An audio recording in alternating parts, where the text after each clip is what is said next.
I wanted to follow up from my last hot tub video. A lot of people complimented me and said it was very informative, but they asked a lot of questions for follow-up. My last video was after owning this for 1 week. Now I've had that for 10 months through the whole winter, and I used it through the winter. Some people take theirs down. I like to use it in the winter. So I put some stuff together to answer some of those questions you guys have been asking. And remember, I'll have links for everything I talk about in the description, all the products I use. I have links to everything, and my links to my old video. If you haven't seen it, you might want to go back and watch that one first and then watch this one. But let me know if you have any other questions in the description. I'll try and help out as best as I can.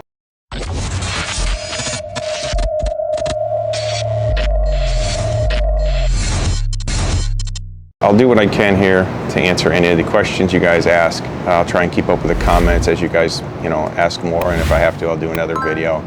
But getting better. Some of you have asked, thank you, from my accident. The problem is I can't go back to work. Some of you know I'm an actor. I sit on the board of SAG-AFTRA, but the writers are on strike and the actors are on strike, so can't do much right now. I do have merch if you guys are interested. I'll have the link in the description to that below.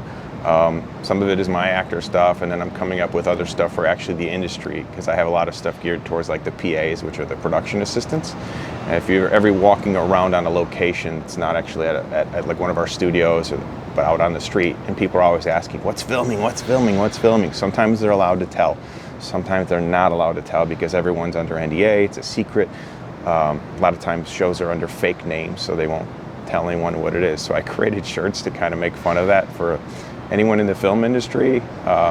If you know anyone who's been a PA or an extra, take a look at the link. You'll see it kind of makes sense like I did. We're under NDA, don't ask, we can't tell you, kind of like a play on those. Anyway, I digress. Back to this. So let's see. It's held up pretty well over the last 10 months through the winter. I use it through the winter. I like using it through the winter. The determination if you're able to use it through the winter is usually the wind. It doesn't matter how cold it is. I was actually in here on New Year's Eve. It was great because it was no wind, and it was actually, I think it was pretty decent warm weather. I think it got up to like 40 or something in Chicago, maybe even 50. But even if it's 10 degrees, if there's no wind, the heat coming up, the steam helps you. But when there's wind, it'll start ripping, you get wet ears and your hair starts getting crystals on it. That's what makes it tough to use it. So as long as it's not a windy day, you can use it all through the winter. And it held up. I did have one hole though, and I'll show you that in a little bit when I take the lid off. But again, links to the repair kit. These are just some like decals. They're kind of like it's like a sticker basically. So all you do is, if I had a tiny, tiny little hole, I did something stupid, it's my fault, and you get these little patches. And again, links below, and it's like a 20 pack.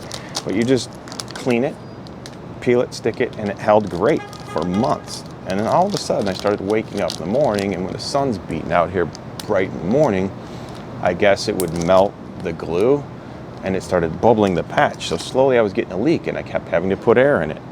And I'll also show you another trick to put air in it so you don't have to take the whole thing apart and use the pump and do it that way when you just need a little bit of air, because it doesn't take much. But anyway, these patches held, and they're great, so you want to keep them on hand. But long term, like I said, the glue started getting weird. Well, now you have the old glue from these patches, and then I have a heavy duty vinyl repair kit, and it comes with like the heavy duty stuff, different patches that are heavy duty vinyl. That's the way to really patch it. The problem is now I have glue from those, and I couldn't get that off, and then putting this on. So I'll show it to you in a few minutes, but that has been a battle. But other than that, been pretty cool as far as the air and how all that stuff works out. Another question I get is, what are my electric bills like? When it gets really cold out, and like I said, the wind seems to determine it and how much you use it. I had an injury, so I wasn't able, because I had broken my leg. Wasn't able to use it through like November, December very much. But if you use it a lot and it's really cold and it's really windy, depending on your electric, if you're on supply or one of those plans or whatever, it can get up there. I think I was like $60-$80 a month during the coldest months extra just for keeping this thing running. And someone recently asked me that, do I keep the pump on? Yes, all the time. I never turn it off, ever, because that's when you get problems with mold. You want to keep the water moving at all times. Now, you also want to keep your chemicals balanced, and I addressed that in my last video, but when it's not very hard. And it turns out I change my filter, or not change, I clean my filter every Friday. Whether I use a hot tub or not, pull it out, take it in your hose or in the sink, rinse it, and I think once every 6 months I've changed the filter. So I think I'm pretty much due to change it again pretty soon, but it really doesn't get that dirty. Now again, it all depends on how many people are using it and what is on your body. Now, if you use a lot of lotions and oils and whatever all over you, and you don't shower before you get in, you don't have to shower before you get in necessarily, but I mean, if you're really dirty or something like that, you want to take a shower before you get in your hot tub, because all that is going to build up in your filtration system and your filter. So as long as you're somewhat, conscious of that, it hasn't been a problem. Now, I showed this, and this is your chlorine dispenser. I don't use this thing. I took it off. It was on in my last video I showed you. I don't use it. I took it off because it really didn't make sense, because the chlorine tabs are too much, too potent, too big, even if you use one when you're adding chlorine, because it's like I have like a teaspoon. You add a teaspoon, and that's pretty much what you need to use most of the time. And I use the granules, and you don't want to use the granules in this, because when you use the granules, they'll kind of fall out. This isn't really made for those. So I know it kind of goes against the instructions. You can do what you want, but I use the granules, and I just sprinkle a little in. Now, typically the best way to do that is, if you're monitoring your chemicals, you check them once. If you know you're going to use the hot tub later, check it before you get in or midday, and okay, I need a little chlorine. Don't add it before you get in. Never add chemicals before you get in. Always after, or I do it midday the next day when I know I may or may not use it for hours. But especially with the granules, I've seen people, I was reading other videos, complaints and stuff, people complaining, I get in and the granules don't dissolve. Well, yeah, you're not supposed to put them in before you get in. You're supposed to put them in, if you put them in as soon as you get out, knowing whenever you get out, you're gonna wear down the chlorine. Put in the granules, a little sprinkle or a teaspoon or whatever, depending how much, and you'll learn by watching your chemicals. You'll figure it out, but don't put chemicals in before you get in. And if you're gonna put them in earlier in the day, or on a day you're not gonna use it, or right after you get out, and then you can test it the next day when it kind of balances. Now, another thing I do is I use what's called Renew, and again, I'll have the links to that. Renew kind of reactivates, if I can say this properly, it reactivates used up chlorine. So every Friday, I rinse the filter and put some Renew in it, and I don't even bother checking the chemicals, because I know that's going to change things. And then maybe later that night, if I go use the hot tub, I'll sprinkle a little chlorine in it, and then check it the next day and see how it is. And usually you get, I gotten to where I can guess how good it's going to be just by a little more, how long I was in there, or if I had other people in here. You can kind of figure out how much to use and guess and be like, oh, yep, test strips, you're right on it, and you get pretty accurate with it. Now, another thing you'll notice is, how do I say this, when the chlorine's way off, it affects the alkalinity and the pH. So balance that first. Make sure your chlorine is right on before you go adding pH up, pH down, or alkalinity, and stuff like that, because you're going to really throw your chemicals. Just remember, always keep your chlorine balanced first. And like I said, I don't use this. I use the granules, and everybody that complains about the granules is someone who wasn't thinking and put them in before they got in. I don't know. They work just fine for me. I don't know what brands you're using. Again, the ones I'm using work fine. Another thing that will affect your filtration and your filter clogging is these scents. And I mentioned these scents in one of my other videos, or my last video, and there was little tiny packets you can use to get what scent you want, and then you can buy a bigger one. This is Inspiration, again, link below. These are made for spas. They don't clog anything. This is another one I tried. It's a little heavier, and it's supposed to be, it's called Spa Refresh. And there's one for pools and one for spas. I've not tried the pool one, but I put a little of this every once in a while. I've been trying this one out. It's got a great scent, and it's supposed to be actually have something that helps your skin so it doesn't feel as dry. Because like I said, you have to be very careful using any kind of oils or essential oils. Don't use any of that stuff. It'll all clog the filters. This one's made for spas. It's been good so far, so I guess I'll put a link for you guys if you're interested in this one. But I might end up replacing those with this one. We'll see. But I keep checking my filter and it's not really clogging it. I mean, you sit in there and squirt a little in there, and then if I'm in there for like an hour sometime, it squirt a little more. It's been working great. Another thing is the LEDs. If you saw my last video, I had the LEDs. I did like a little part at night with my theater on. I have a projector. I'll sit in the hot tub and watch. I have a projector, a 110-inch projector. It's kind of a neat little thing. Again, I'll put links for that if you guys are interested in that. I had these LEDs, and there's different kinds of LEDs with suction, with magnets and whatnot, depending on what you're trying to do with them. Now, I don't know if you can see, but this has magnets, and the magnets started rusting, and I would just leave them in there. And the problem is these are so sensitive, and every once in a while I take off the top and it'd be on, but it'd be dimly lit, which means something triggered it, or it got RF interference somehow and it turned it on, and it just kills the battery. So I don't leave them in anymore. And this one I sprayed some sealant over to stop it from rusting, but it got annoying with the rust, and it only had 2 suction cups and they're always falling off. But it's still neat. Who cares if they're bobbling around? I have some smaller ones. I just let them fly around. I put them in, take them out when I get out. I do have a link. I will show you some newer ones. Now these still have the magnets, but they're covered so you don't rust. So they solve that problem. You have 4 suction cups instead of 2. So these are a little better. They still don't stay because the surface is not completely smooth on the walls of this thing. So when you stick it on there, if you have the bubbles on, you'll all of a sudden see them bopping around a little bit.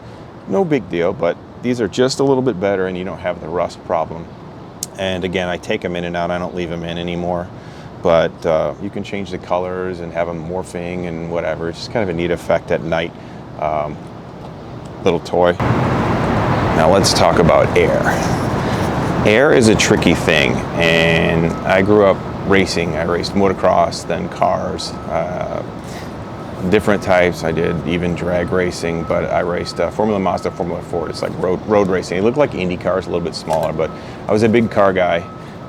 So one of the things I learned with cars, which will apply to this, every time I would take the cover off and let it sit off on the side before I go to put it back in, it would look deflated. And a lot of people complain that their cover loses air. But then if you keep it really hot, like if you have it up to 104, I'd put the cover back on and it would get puffed up again. Well, it kind of applies to this too, because right now I can feel it's a little kind of soft. And this morning when the sun was beating on it, it was hard. Well, if you know how air works and expansion and contraction, easiest way I can explain it is, as I mentioned, I grew up racing, is with like your car tires. If you look at your car tire and it says whatever the PSI is, look at the recommendation for your car, because it's based off, those tires are made for that car. It will say, let's say it's 35 PSI cold is what the recommendation is for your car, for that particular tire. What a lot of people don't understand is what that means is cold. That means when you get up in your garage or not hot out, you haven't been driving. This is when you're not driving the car and they hadn't had a chance for the tires to heat up. That's when you check it. The problem is a lot of people will you go out to the garage and it's cold and you see the tires look a little low, or if you check them, they're a little low. It's meant to adjust for that. That's why they say cold. Whereas if you go drive around in 110 degree heat, like in Vegas or something like that, or California, when you go to put air in your tires, you're like, oh, it's too inflated, so people are letting air out all the time. Well, the tires aren't cold at that time, they're hot. So you're dropping it down to 35 PSI when it's already adjusted. It said 35 cold, which meant it knows it's gonna be higher when it's hotter. So that's one of the things you have to pay attention to with your cars, motorcycles, everything is whatever the recommended PSI, it's cold. Not when you're driving around on a hot day. It'll adjust, so don't let that air out. If you say, why is it overinflated on a hot day after you've been driving around? Because that's what happens with expansion and contraction of the air. Same thing here. So when the sun's beating on it, it's gonna expand. Or when it's in the winter, and it's 20 degrees out with the wind ripping, that's the first thing I noticed in the winter. when it gets really cold, I was like, why is my hot tub almost deflated? I thought it had a hole in it. First time it got really cold, like I said, expansion and contraction of air, it like went way down. So if it's winter, you're probably gonna have to put a little more air in it to make that adjustment at first. And then when spring comes, it'll be a little different. But at least once, when you go from hot summer to winter, you will notice that there'll look like air is missing or you have a hole. Don't worry. But I'm gonna show you a little trick, because the instructions tell you to take it apart, put the pump on like you do when you fill it. You don't need to go through all that for a little bit of air when it's just a little low. I'll show you right now. Okay, here we go.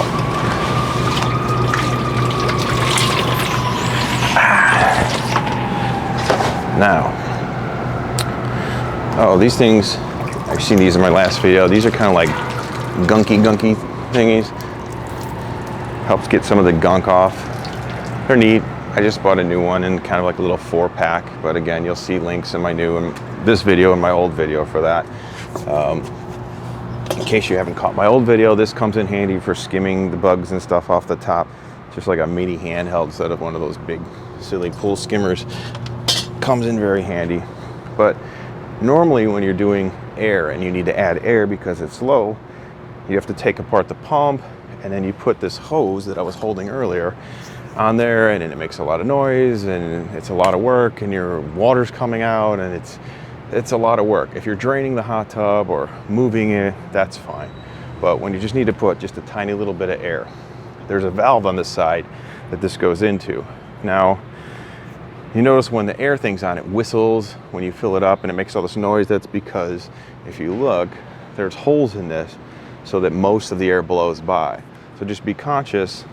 I mean, technically, if you could take this off, I don't want to break it. It'd be easier to just blow on the hose, but I just kind of plug those little holes a little bit and try and do it that way. But when you just need a little bit of air, and I already took off the outer thing, but there's a check valve here, so it's one way.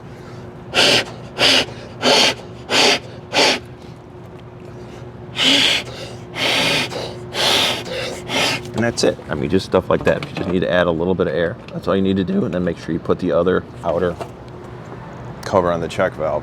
And that's it. That's all you need to do when you need to put just a little bit of air. Now, I will show you what happened with the hole, which caused, I guess I would say, the hardest part. The only complaint I have is my fault. So it's not the hot tub's fault, is that I put a hole in it. And that was stupid. It was really dumb of me, but I'll show you that right now. And as I said, I put a hole in it. It was stupid. It was an accident. It was a tiny little hole, and I didn't even know I did it till the next day. But I'll do a close-up on this in a second so you can see. But just to see, that was when I put the sticker on, and it did pretty well. You just kind of clean it, make sure I'd take a little alcohol swab or something, clean it, put the patch on. It worked great for months. And then when it got warmer out, I started having all these problems with these little leaks, and I was putting air in it just like I showed you every couple days, and I couldn't figure out what was going on. And that's when I said I realized when the sun would beat on this, it loosened up all the glue, and then it just got nasty. That's when I had to resort to the kit that I should have used in the first place with the, I don't know, what is this, vinyl epoxy or something like that. And then there's different patches in here, so I put that on. But as I said, there was so much glue still on there from the old one, it was messing it up. So, and I ended up just keep going around and around, and then you put the cover back on so it can dry, but you have to put some kind of spacer so it doesn't glue the cover on. But other than that, that's the only hole. This sidewall is pretty stiff, so I haven't had any problems with that yet. Fingers crossed. Be careful with sharp things. Jewelry, if anyone has jewelry, that's the best. That's, I should say, the worst thing that's going to end up catching and popping a hole, because this top part that's where I ended up with my hole. It's pretty sensitive. The sides are tough. The inside, you usually not going to worry about, I would think, but just be careful with jewelry, watches, any of that kind of stuff that might catch it, especially with like women, wedding rings, whatever. Be very careful of that, because that's the kind of stuff you just put your arms up when you're sitting there and pss, all of a sudden you pop a hole. So be careful. Okay, and here you can see the mess. I'm trying to get a close up of there for you guys of what I did that I should not have done. it's got like kind of all messy and nasty. When I first put that little square patch, it was really, really nice. And then, like I said, after a few months, it got gummy and whatever. And now I have one patch over the glue, and then I put more glue because I don't want it to leak, so it doesn't look too nice. It did for a while. I was really impressed with that first patch until the heat got to it. So just be careful, something to be conscious of there. And just to be thorough, some people might ask, what was I doing when I was filming it? If you can't see, there's a little valve down here, and there's an outer and an inner. And you take that out, it still has a check valve, so the air doesn't come out. And that's when I stuck that hose in. Now you can take this piece out and the air will all come out really quick. But you stick the hose in, just blow a little in like you saw. And then when you're done, make sure you close her up really nice. Another thing, I put a little pad under here because this is concrete. Well, it's actually, they're like concrete bricks and the water can just seep through. But this little pad, you can get them anywhere. I should put a link to that too. It stops because I don't know if you can hear the humming. There's a little vibration. Put a little pad, it stops some of that humming vibration you'll hear inside. Another little tip. Another quick thing I'll mention is cleaning. As you can see, there's not any green or slime or scum. Now, a lot of people ask or complain, why is their water green? Why do they have problems with theirs? I haven't, and a lot of it has to do with your water in your local area and how it's treated. But more than that, it has to do with if you keep that pump on 24/7. I know a lot of people turn it off. You can turn the heat up and down. That's one of the ways to save money. Like during the winter, if I know I'm not using the tub, crank that temp down to 80 or something. You know, just keep it so it stays warm, and then bring it back up if you know you're going to use it. But remember, it takes sometimes a day to get 10, 15 degrees, so keep that in mind. You can do a couple degrees, you know, knock it down in the morning or at night when you're done with it, and then if you know you're going to use it later, kick it up 2, 3, 4 degrees. It'll get that way in a couple hours as long as you have the cover on, but it's not going to do 15, 20 degrees. That usually takes a day or so, so keep that in mind. But don't turn the pump off. Otherwise, you are risking you know, mold and algae and all kinds of things to build up. And again, the chemicals, you have to keep up on your chemicals. That's the other big thing. Keep your chemicals right on and keep your pump on. If you want to save money, lower the temp. What do I got mine on now? 102? Yeah, you can lower the temp. It's pretty hot today. I think it's 90 or something, so I probably don't need it that hot, but I think I'm gonna go in here later, we'll see. So I just wanted to show how the faucet hookup goes. I mentioned this in my first video. Again, I'll put links to all these accessories in both videos so you can see, but because of the style of faucet, you can't connect normal way to fill it. And then I have the expansion hose or whatever, and then here's the hose, out the door, and oh, there's the hot tub. So I change the water every 3 months. You can do, you know, you can kind of gauge it yourself and see what you think is appropriate. A lot of it depends on how many people, you know, you use or how often you use your tub. And, you know, again, what oils and lotions and stuff they have on them. And your local municipality water, I guess, how they treat it.